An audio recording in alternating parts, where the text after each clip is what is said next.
So hello everyone, welcome back to my channel. So I'm back with another interesting video for you guys.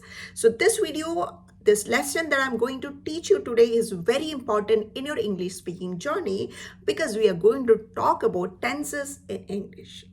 So we will deal them in detail, like what are these tenses and how we can form each tenses, their usage, etc, etc. So guys, stay tuned to the video. And if you haven't already subscribed to my channel, please do that and share this wonderful video with all your friends who would like to learn English language in a fun and interesting way. All right. So to begin with, what is tense? What do they indicate? So actually, we want to tell when we are talking, when we are speaking, we want to convey to the other person when a particular action is being performed.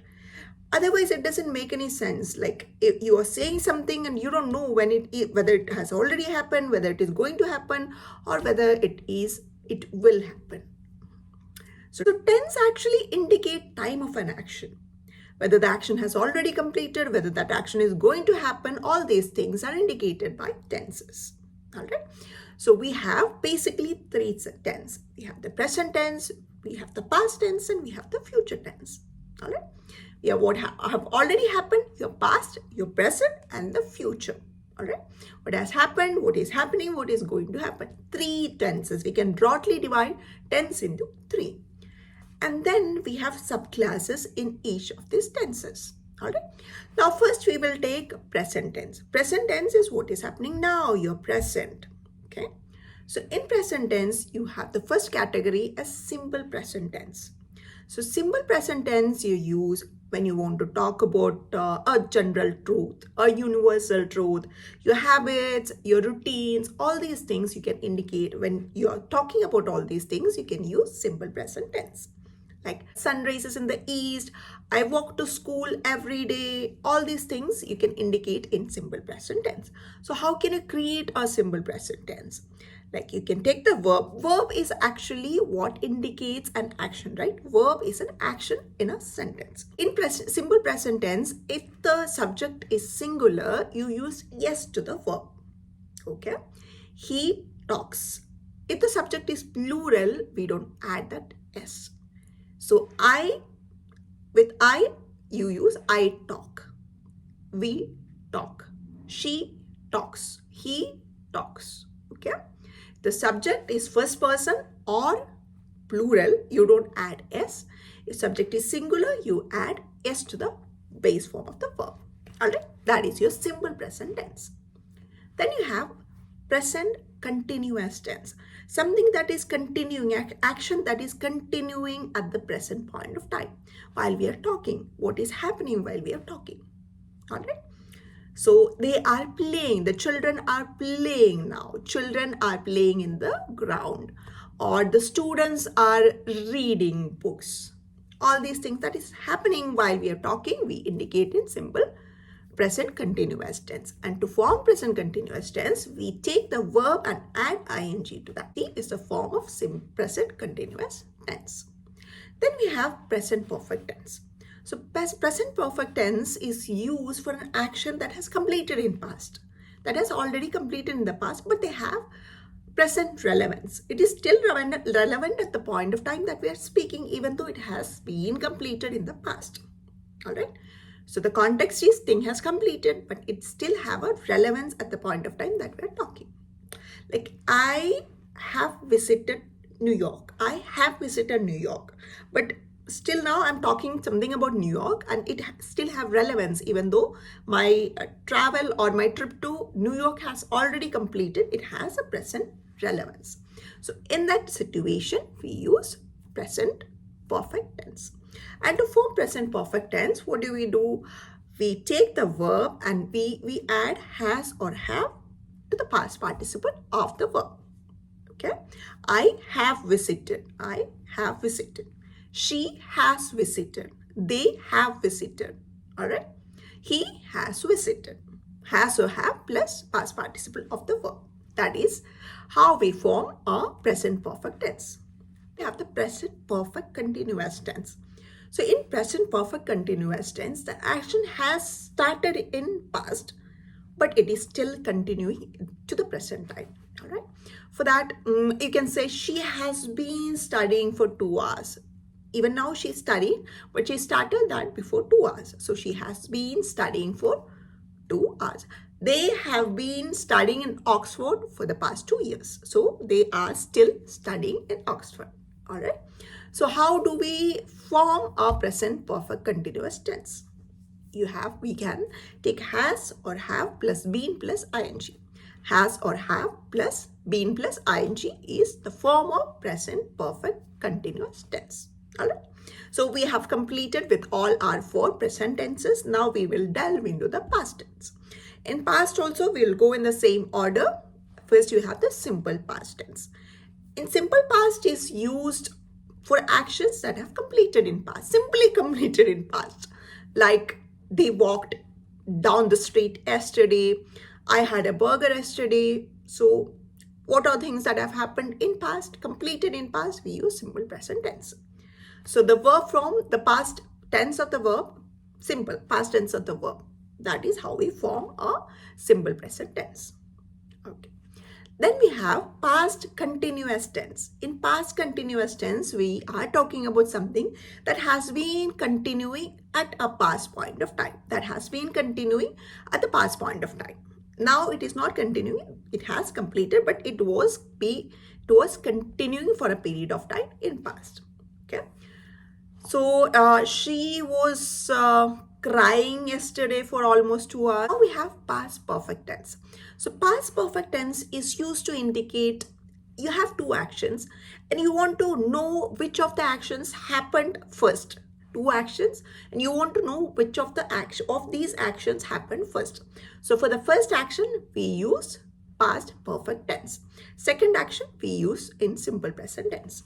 So in order to make past perfect tense, we use had plus past participle. Had plus past participle is a form of past perfect tense. Example is the train had already left before we reached the station. The train had already left before we reached the station. Now tell me which of these happened first.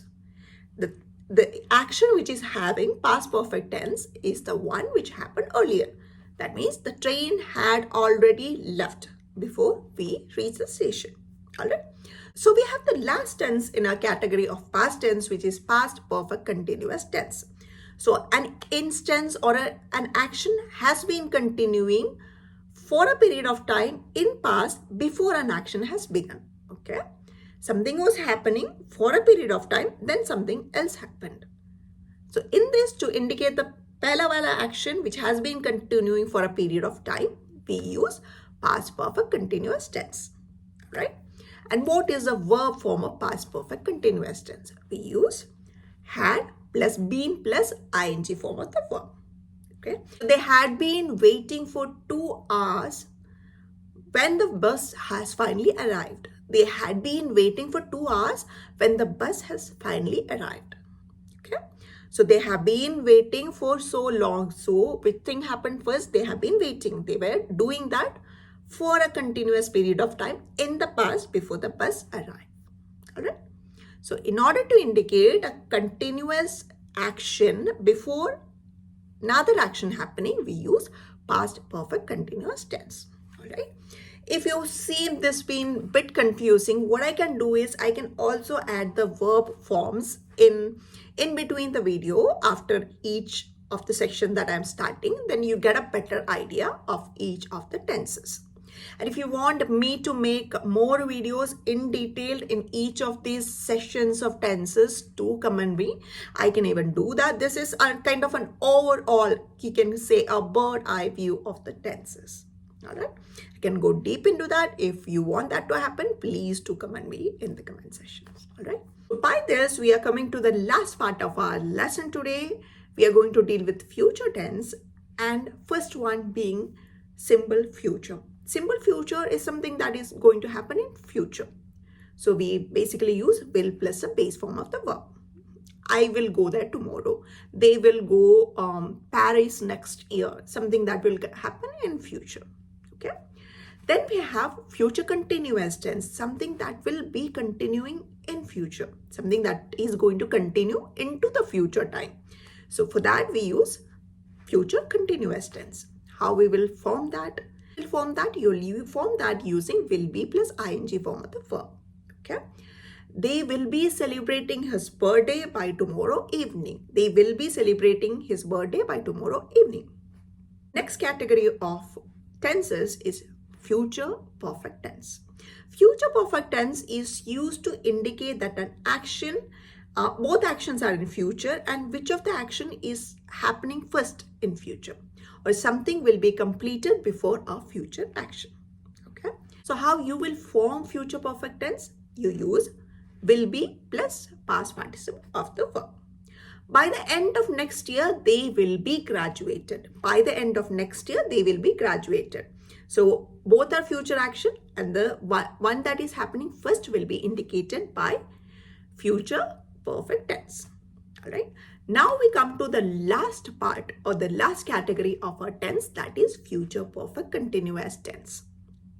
So we use future perfect continuous to indicate an action that has started now, but it will be going into the future.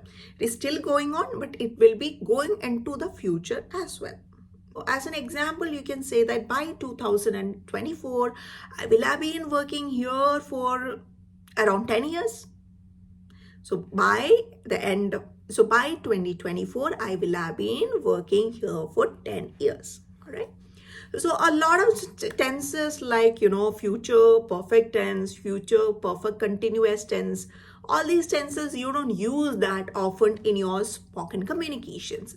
So you can concentrate as a beginner now on the simple tenses that we use in our common communication everyday day-to-day life, that are like simple present, simple past, simple future. We also use continuous tenses of all these forms as well as the past participle. Okay. And the use of perfect continuous tenses are a bit complicated. I don't say you can omit that, but as a beginner, I think you can overlook them. You can study this, be thorough with this. It's very easy. The simple forms and the perfect, continuous, all these things are very easy. You can concentrate on first two category at least, and then go on to the complicated tense forms. All right. I hope this video has been very helpful for you guys. So please do attend the exercises I have planned for you guys in the comment section. I'll at least come up with 10 questions where you can fill in the correct verb form. Please do attend that and comment me how many marks that you got in that one. All right. So that is all for today, guys. Thank you. Bye-bye, and see you in another video.